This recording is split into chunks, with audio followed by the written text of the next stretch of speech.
to the COVID-19 guidance and updates for nursing homes and adult care homes. My name is Susan Lee. I am the Information and Guidance Branch Coordinator for the Sedgwick County Health Department. And we have today our presenters who I'll introduce. We have Annette Graham. She is the Executive Director of the Central Plains Area Agency on Aging. And we have Kaylee Hervey. She's the Epidemiology Program Manager for Sedgwick County Health Department. And this webinar is being recorded for later viewing. Today on our agenda, we will be discussing the monthly updates, monthly meetings, the COVID-19 updates and services, CMS testing and reporting requirements. We'll touch on the local health officer emergency public health order, and Sedgwick County is in phase 2. And we'll follow up with the question and answer session with the presenters. And we'll have some resource information at the end of the presentation. And so Kaylee wants to advance the slide. We already talked about that. For the monthly meetings, this forum allows Sedgwick County to provide timely updates, maintain ongoing contact, and be responsive to the needs of nursing homes and adult care homes. And we invite partners to submit topic ideas and best practices for the monthly meetings. We have picked the date for our next meeting as October 20th.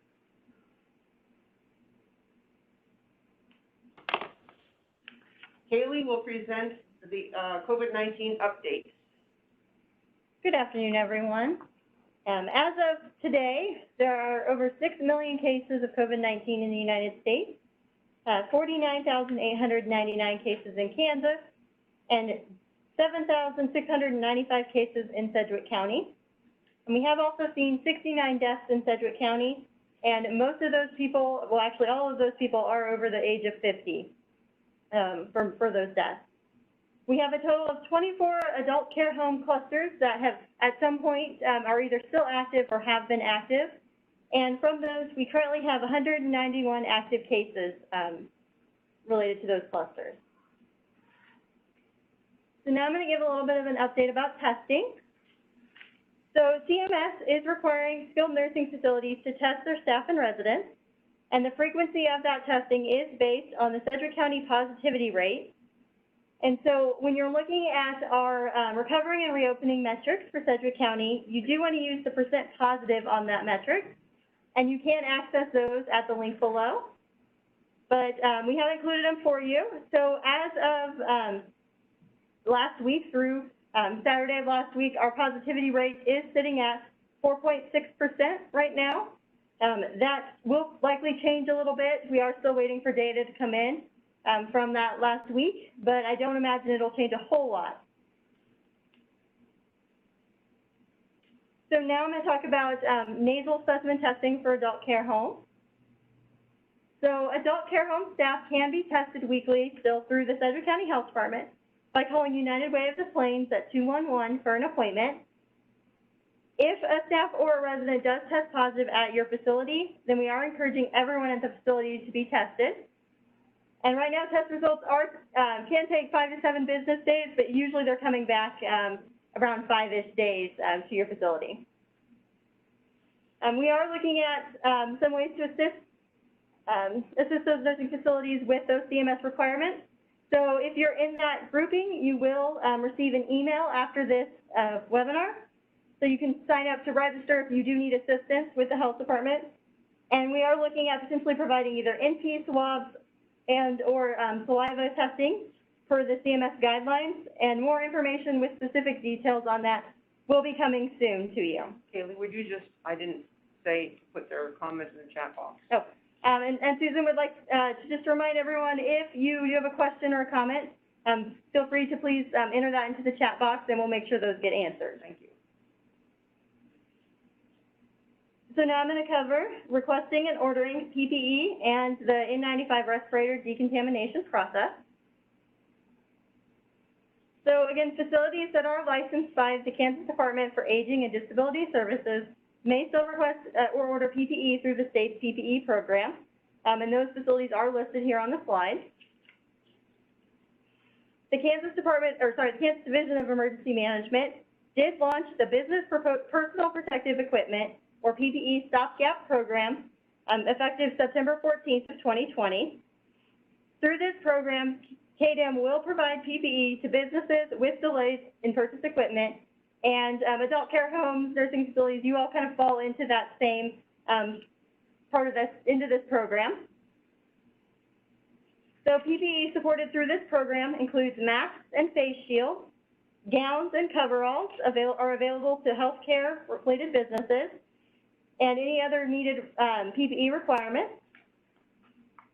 However, before you order this PPE from KDEM, you must try to order directly from your vendors. If you are unable to purchase due to a shipping delay or they're out of stock, then the facility can order through KDEM through that Business PPE Stopgap application, and that is found at the link that Susan has included on the slide.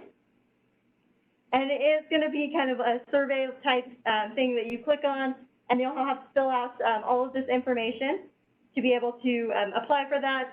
And again, there are some eligibility requirements that must be met and some limitations to the program. So just be aware of that as well if you're trying to order things through this stopgap program. Again, KDEM is going to require evidence of an unsuccessful PPE order. You will need to attach documentation demonstrating that your facility unsuccessfully attempted to order PPE from other supply channels. That could include things like copies of purchase orders, invoices, or anything that states that PPE is delayed or on back order, just basically documenting that you tried to obtain it and can't. Kaylee, there's one question. We will be sending the slides out. If you want to just acknowledge that. Yes, it is. Susan will be sending out the slides after the PowerPoint presentation, and we are recording it as well, so you'll be able to access the recording. So there is an important exception to the KDEM stopgap program. If a private business or organization has an immediate need of PPE for an emergency life safety measures, you will still be able to order those supplies through KDEM from normal channels. For you, that would mean you would need to fill out the resource request form that is available on the Sedgwick County Emergency Management website and send that to our EOC logistics team. An example for that important exception would be that you have an outbreak in your facility or a cluster, and then you need certain supplies now to prevent disease spread. In those instances, the facility would not be expected to provide proof of denial for that, but you would be able to just go ahead and order PPE. But you must be able to explain the circumstances that make this an urgent need before they would provide that. Additionally, Kansas does have the N95 respirator decontamination program. So healthcare facilities may apply and register to participate in that program at no cost. And the link for that program is available on the slides as well. If you are going to participate in that program, any respirators must be free of visual soiling or contamination, or they cannot be decontaminated. And that includes things like blood, bodily fluids, or makeup. So your staff should refrain from wearing makeup while wearing an N95 respirator to prevent any contamination. Videos to see how to apply and register for those can be found at the YouTube link Susan has provided. And then she has also provided a link about strategies for optimizing supplies of N95 respirators for healthcare facilities. So next, I am going to cover the emergency public health order. So the Sedgwick County Health Officer, Dr. Min, did issue an emergency public health order on September 14th, 2020. What that order is it's just kind of an addendum to a previous order, now making wearing a mask as well as some other additional things related to like bars mandatory, whereas they used to be, the order stated they were voluntary. Now wearing a mask and those items are mandatory. That did go into effect today at 12:01 a.m. and will expire at this time October 21st of 2020, but could be extended beyond that. Again, this order was revised to further reduce the spread of COVID-19, and some important points in the order do include residents are still required to wear face coverings or masks in public spaces, inside or out. The definition of a mask or other face covering does not include a covering that is equipped with a one-way valve or a vent through which air can be exhaled. And the reason for that is there is evidence to support that if you breathe through those valves, the particles can break up and actually support more disease spread rather than preventing it. There are some exemptions to this mask or face covering rule, and those can be found in the public health order, which you can find on the Sedgwick County website. Groups of up to 15 people are still allowed, but those groups must be from the same household or close acquaintances. Okay, that's fine, I'll be around. Please remember to mute your line if you are not speaking. Again, the groups of 15 people also, if individuals cannot be at least 6 feet away, then the maximum number of people who can be together in groups is 15 individuals. So basically, if you can have a group of 15 people of close acquaintances or household members, but you can't have 2 groups of 15 people within 6 feet.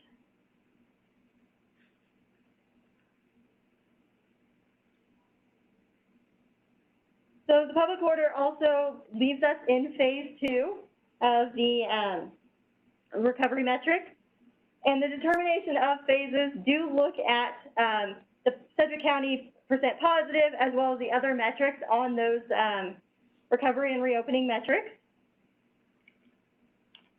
So again, we're in phase 2, and these are the full metrics again that Dr. Mins looks at before he makes any recommendations to move us from one phase to another.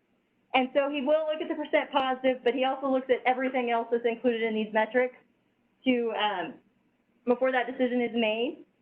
Also looking at the metrics, the area in blue, those are the KDHE recovering and reopening metrics. So those are the things that KDHE is going to look at more heavily when they're looking at their metrics or moving forward with their reopening. So the most recent column is going to be this last column on the metrics table. And so that would be, we really look at like the last couple of weeks to determine what trend we're at. And then again, Dr. Mintz will use all of these to determine whether or not we will move out of phase 2 or how we proceed through the phases. The metrics are actually updated every Monday evening and then Fridays. And so they are available again on the Sedgwick County webpage under the recovery and reopening metrics at this link that Susan has provided. And now I'm going to turn it over to Annette Graham. Good afternoon. This is Annette Graham. So the compassionate care is a significant issue when we're in the different phases, particularly in phase 2, because when we're in phase 2, that's the only type of visitation that can occur except for outside visitation. So KDAD is looking at the compassionate care and the CMS guidance, which does provide a little bit of guidance about compassionate care. So in August, they completed a survey of providers about their visitation, about what they're doing, about issues, and really wanted to look at what is happening and how are people interpreting that. What they're doing now is they've looked at that data, they've done some analysis of the data, and they will be identifying 2 or 3 actionable points based on that data that they will be working on. They have not finalized that yet, but one of the things that they did say that they will be working on is more specific guidance in the state of Kansas on compassionate care and how to identify and establish what the compassionate care definition is. In the FAQs that was released by CMS in June, they give very little detail about compassionate care, and they said they were not able to be more specific and tell you exactly what that is.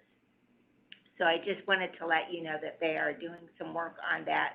That is in process. They had a meeting last week with an advocacy group, the Kansas Advocates for Better Care, the Ombudsman Program, and I sat in on that, and they will be identifying action steps they will take. So in our next meeting, I should be able to report more on that. So as Kaylee said, Sedgwick County, we are currently in phase 2. So that requires that outside visiting is allowed with all precautions in place, proper screening, cloth masks, social distancing, proper hand sanitizing, and oversight and review of that, and scheduling of that, and staff to be available to monitor that. So that's really outside of the compassionate care, the only visitation that can happen in person. There's none inside the building except for compassionate care visits. So compassionate care situations are limited situations. However, as CMS pointed out in their FAQs, it's not limited exclusively to end-of-life situations. So they do identify end-of-life situations, individuals in hospice, but some other criteria to look at when there is a significant decline in their physical health, their cognitive abilities, their mental health issues.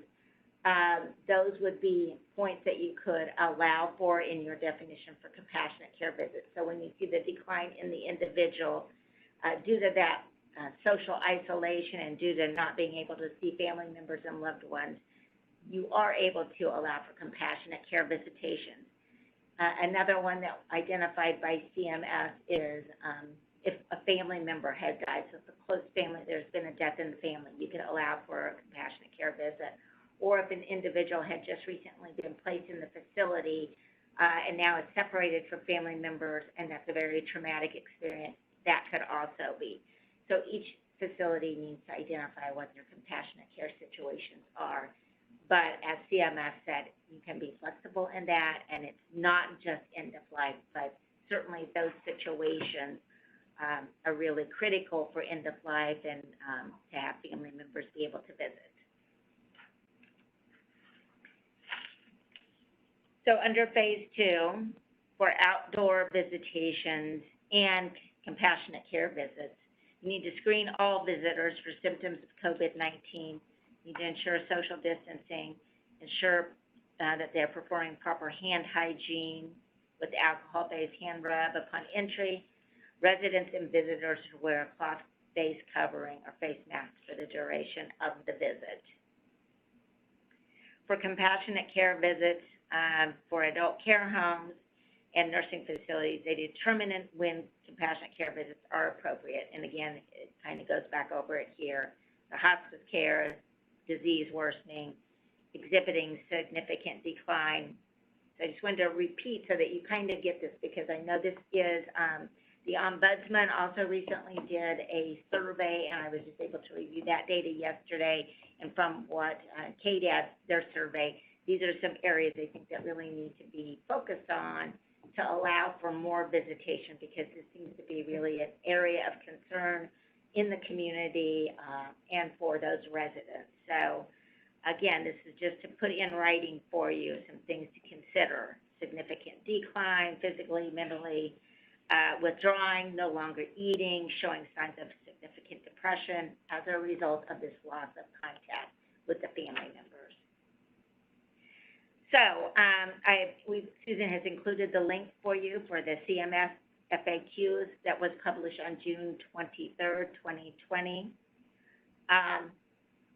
And then another thing to keep in mind is that you want to have, when you have the visitors are coming for those, any type of these visits, that you need to require that they report subsequent illness within 7 days of the visit. Report that to the facility, the adult care home, the nursing facility, and to the Sedgwick County Department of Health. Those are going to be important to control. So at this time, this concludes today's presentation. We thank you for participating, and we are now open for questions. There is one question in the chat box that you could probably answer, Annette.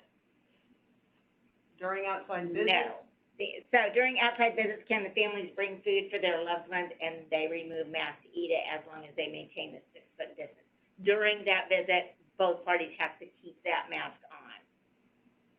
So they will not be able to eat it then, while they're doing the visit, because everybody's got to keep their masks on during those visits.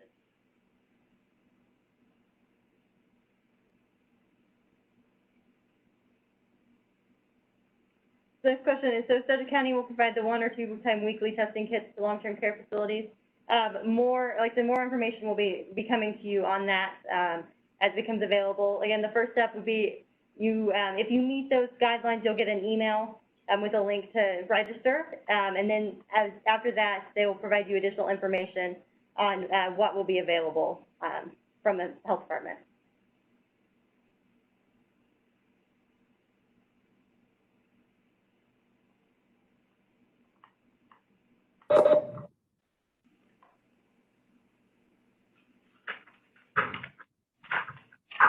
Kaylee, I had a question earlier up in the chat that has kind of a follow-on. Where are we at in terms of Sedgwick County? Are we having to require testing of staff once per week or twice per week right now? That is CMS for Whoever's answering is breaking out. So Okay, thank you. okay.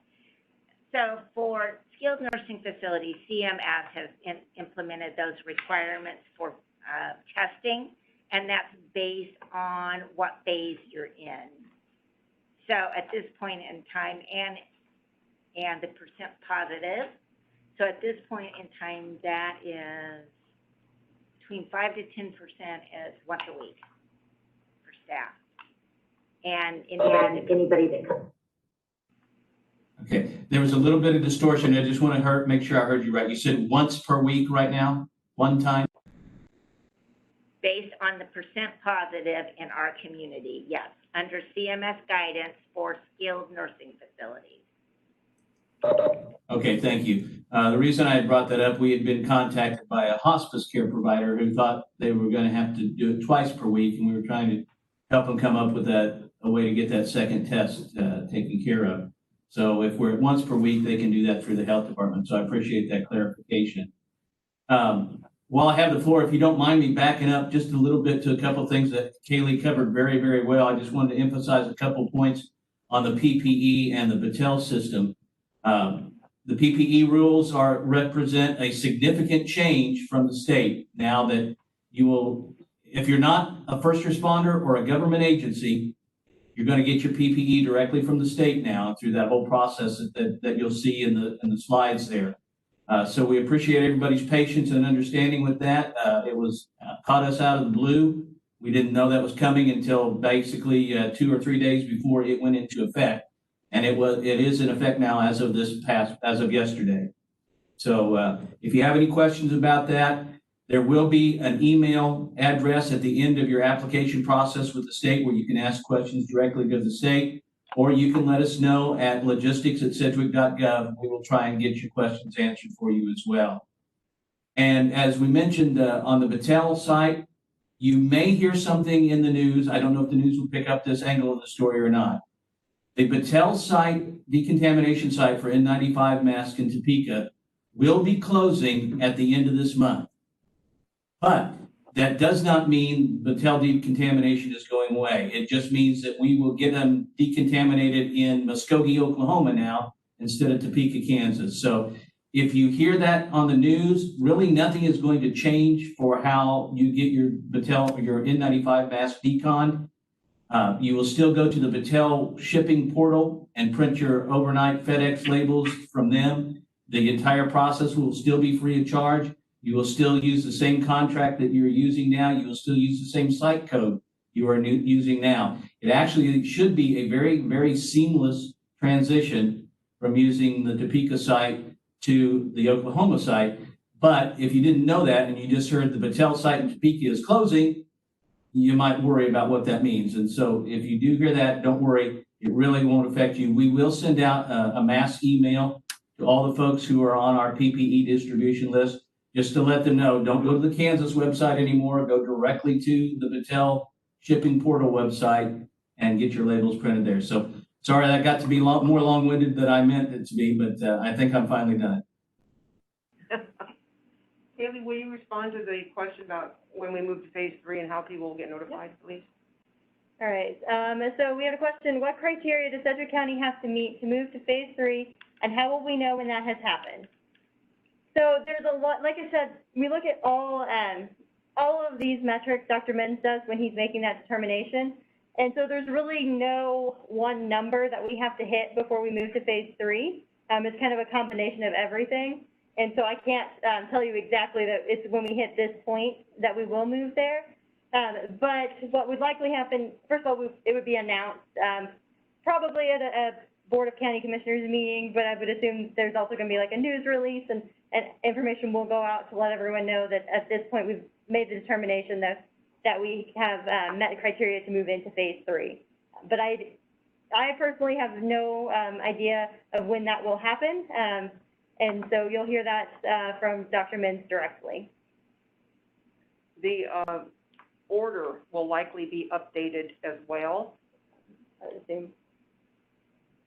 And then we had a question, in our testing, do we need to report our results to the county? So if you're talking about the antigen testing that was provided by CMS directly to your facility, my understanding is that KDHE is going to be creating a portal for you to report those results directly to the state. If you are discussing like the PCR testing or testing, then yes, I would say yes. It probably doesn't hurt to go ahead and just report it to the county. That way we have them, and you can do that. I'll put up our disease reporting email as well as our fax number in the chat here shortly. That way you can send those results to us that way until KDHE has their portal set up and running. I don't know, Annette, do you have an update on that? No, I don't know. I know they were working on it. But there was a meeting last week and they said they were working on it, but they didn't give a time frame for when that was going to be completed. But they will notify all of the nursing facilities that will use that portal once it is up, and they will provide training.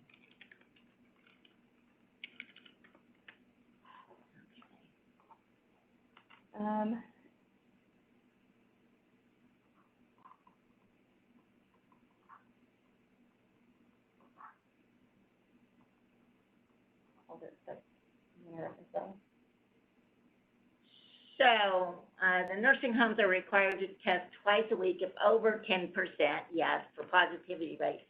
However, that they have to base that off CMS data sheet that is updated the first and third Monday of each month. Most recent update was September 8th of 20, and at that point, the testing, the positivity rate, according to CMS, was 10.7. So that means people would have to test twice a week, and the next update will be on 9/21/20. And I know that CMS was sending out to all nursing facilities, skilled nursing facilities that were registered with CLIA. They would be sending out the kits. And I don't know that everybody has got them yet, because what I had understood was that some facilities might not receive those till later in September. And so if you are a nursing facility, you need to have read the CMS guidance on that. It does talk about the reporting and the time frame and the turnaround time frame. There's a 48-hour turnaround for lab results, and if you're not able to, if your lab doesn't have a 48-hour turnaround, KDAD's guidance on that is that you need to be sure that you document if you're not able to have a lab, and document what's going on and what your efforts have been to ensure that. So documentation is very important if you're not able to meet those CMS requirements for those testing results based on the lab you're using.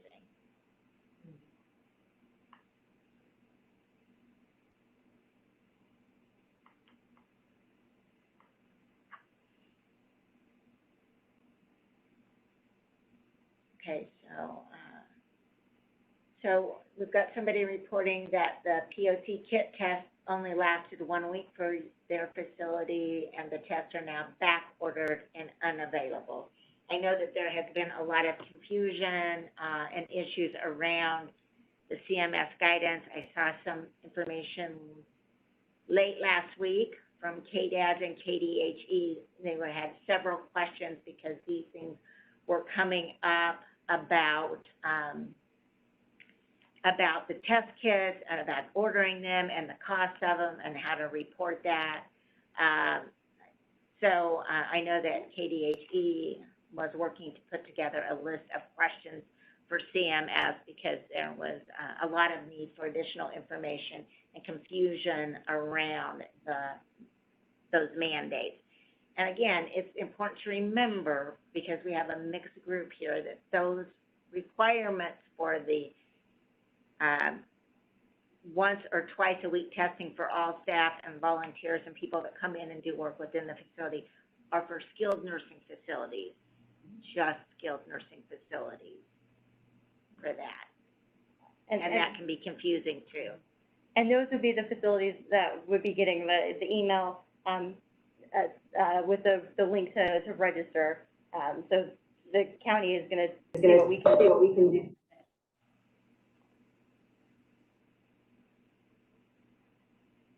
And then, so there's a question about what is the web address for the county positivity rate. That's going to be this address on the slide here. And again, you're going to want to look for the percent positive is what on the metrics would be what you would want to look for that positivity rate. We use the term percent positive on the metrics for that. Kaylee and Nat, if you don't mind, could we revisit the question that I thought was answered earlier? If we're still going off of a positivity rate that requires 2 tests per week, and you've got home health and hospice workers that want to go into these skilled nursing facilities where the CMS requirement applies, is it possible for those facilities to provide one of the tests, and then the health department provides the second test that's mandated each week? Otherwise, a lot of these people who are operating on very thin margins are going to struggle to get and pay for those 2 tests per week. And you know, my understanding from my read of CMS guidance was that it was the facilities themselves, the skilled nursing facilities' responsibility to complete the testing. Okay, thank you. The person that brought the concern to us, they weren't told it in that fashion. They were told that they would have to be responsible for it. So that's potentially good news that the facility itself should be able to provide that for them. And they would still be able to call the health department, the 211, and still meet criteria for testing once per week through us in general. And so that they would be allowed to be tested through the drive-through sites via 211 once per week. So then the facility could do the test once, and then they could do the health department.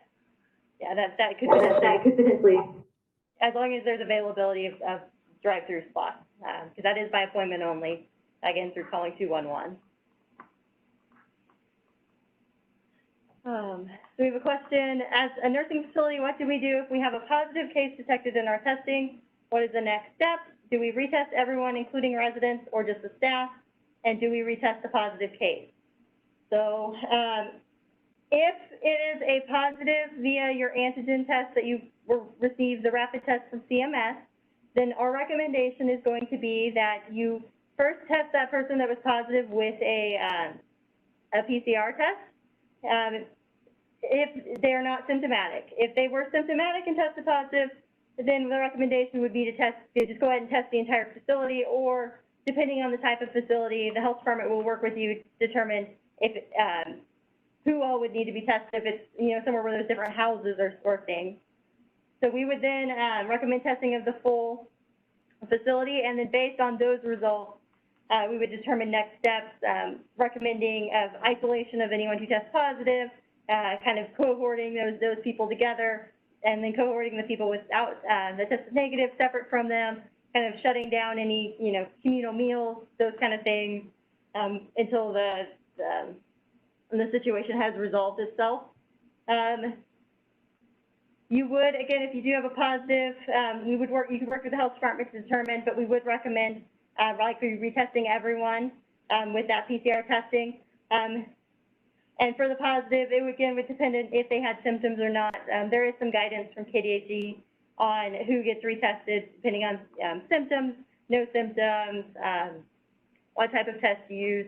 And so really my recommendation would be to reach out to the health department or, KDHE, and we can walk you through the process of how to proceed.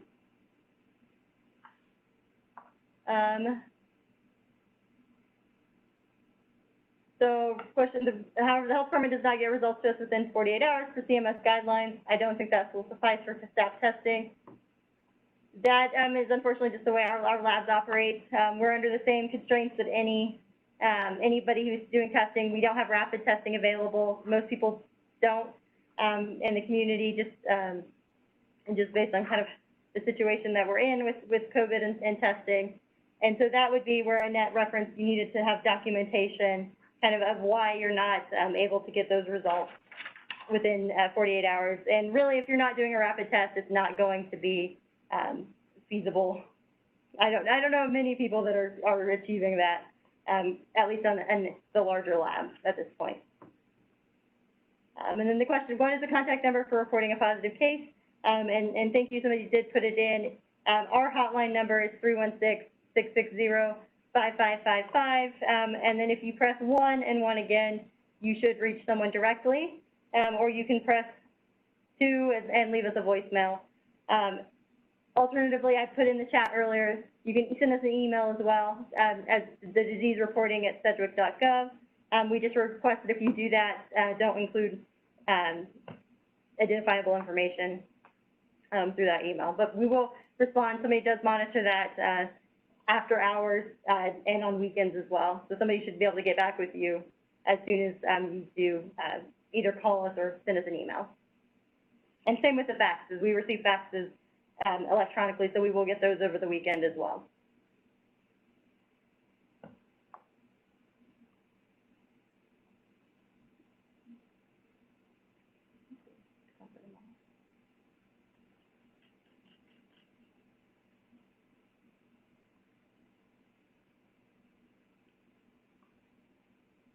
Do we have any additional questions? Or Cody, do you have anything else you'd like to discuss? I think we're good, thank you.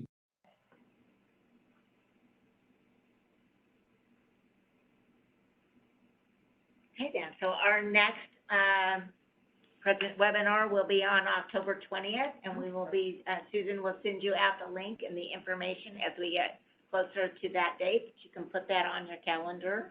If there are no changes to the slides, we can turn those around pretty quickly and get them out to everybody so they'll have them. And then as soon as we have the webinar loaded up onto the website, we'll send a link out so everybody will have that as well. And there were some great questions. We can try to summarize them and put them together and get that information out in the email as well. And again, if you are interested in submitting a topic idea, or you feel like you have a best practice and would like to present it, make sure you email Susan Lee, and we can add that into the October 20th meeting. My email and information is on the last slide, and you might want to put it in the chat box for somebody. Most everybody has it because I'm the one that sends everything out. So you can reply directly to those emails. Thank you. Thank you, everyone. Thank you very much.